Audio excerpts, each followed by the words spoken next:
পৃথিবীতে দুইটা দেশ আছে, গ্রেটার ইসলি, অখণ্ড ভারত। এই দুই দেশের রাজনীতিবিদের স্বপ্ন পূরণ করার জন্য কত সাধারণ জনগণের যে পৃথিবী থেকে বিদায় নিতে হবে এটা আসলে কেউই জানে না।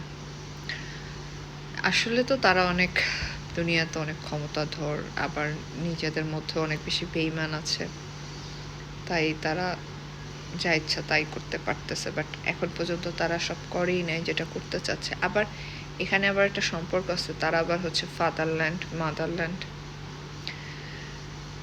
এখানে আমি একটু কথা বলতে চাই এই ধর্মান্ধ দুইটা দেশ নিয়ে। আগের যুগে যারা, বিশেষ করে আমাদের পূর্বপুরুষরা, তারা কিন্তু অনেক বেশি ধার্মিক ছিল, যে ধর্মেরই হোক। এই জেনারেশনের কজন মানুষ ধার্মিক, কজন আমরা ধর্মটাকে সঠিকভাবে আসলে পালন করি? কিন্তু এই যুগে এসে এরকম ধর্মান্ধ হওয়ার মানে কি? এই যে এতগুলো মানুষ কোথায় যাবে? মনে করেন ধরি পাশের দেশটা, ভারতের কথা, মুসলিমরা কোথায় যাবে? এতগুলো মুসলিমের রক্তের উপরে আপনি যদি অখণ্ড ভারত করেন, সেটা কি আসলে হবে? আর ইসলি যা করতেছে এটা তো আপনারা দেখতেছেন চাক্ষুষ। কত দেশের হাজার হাজার নাগরিক শেষ করে ফেলতেছে, লাখ লাখ নাগরিক।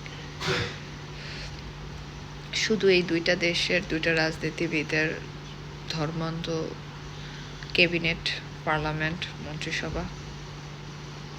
কিন্তু প্রশ্ন হলো, এখনকার জেনারেশনে এসে এগুলো কেন? আমি এটাই বুঝি না। এই 2026-এ এসে আপনারা এত ধর্মান্ধ কিভাবে? এটা ঠিক না। আপনার যে ধর্ম, মনে করেন ধরি পাশের দেশের সব মুসলিম বের করে দিলেন, আপনার হিন্দু ধর্মাবলীর ভিতরে চোর, ডাকাত, খুনি, রেপিস্ট কি থাকবে না? আপনারা কি বলতে পারেন হাত দিয়ে যে আপনারা 100% সেভ হবেন? ঠিক অন্য ধর্ম, ঠিক ইসলাম ধর্ম, মানে আমি বলতেছি স্পেসিফিক করে প্রত্যেকটা ধর্মকে। পৃথিবীটা না, এই যে বিভিন্নতা, অনেক ধর্ম, বর্ণ, গোত্র, ভাষা, অনেক সংস্কৃতি, এই জন্য পৃথিবীটা সুন্দর।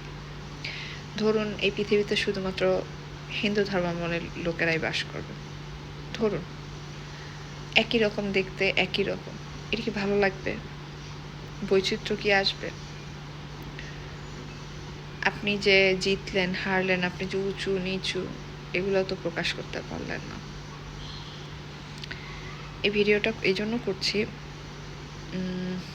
একটা ভিডিও আমাকে খুব কষ্ট দিয়েছে। পশ্চিমবঙ্গে একজন স্লোগান দিচ্ছে, সব মসজিদ ভেঙে ফেলবে, মন্দির থাকবে।